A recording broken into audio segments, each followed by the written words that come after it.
elle a des taches sur le dos. On va l'attraper. Ah ouais, on l'attrape. Oh! Tu l'as? Ah! Attends un peu, là.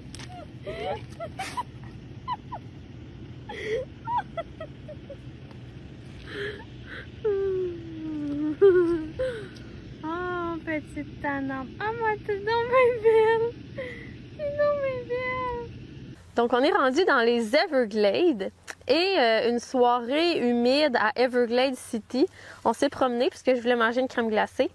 Et en vraiment peu de temps, on a trouvé 3 rainettes de Cuba. Puis les 3 étaient dans la même situation, on peut dire. Elles étaient sur un lampadaire grimpé. Puis ce qu'on s'est dit, c'est que probablement que le lampadaire, il attire les insectes parce que c'est de la lumière. Et là, la rainette va manger les insectes. Puis ce qu'on a appris, c'est que la rainette de Cuba, les mâles sont beaucoup plus petits que les femelles. Fait que les mâles vont surtout se nourrir d'insectes, mais les femelles, comme elles viennent plus grosses, elles peuvent manger là, des proies quand même assez surprenantes, là, des amphibiens, des lézards. Il y a même déjà eu une rainette de Cuba qui a mangé une couleuvre brune. C'est quand même gros, là, quand même.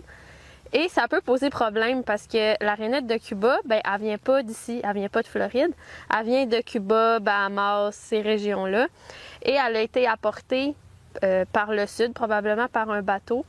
Et là, la rainette de Cuba s'est multipliée et maintenant, on la retrouve pas mal partout en Floride.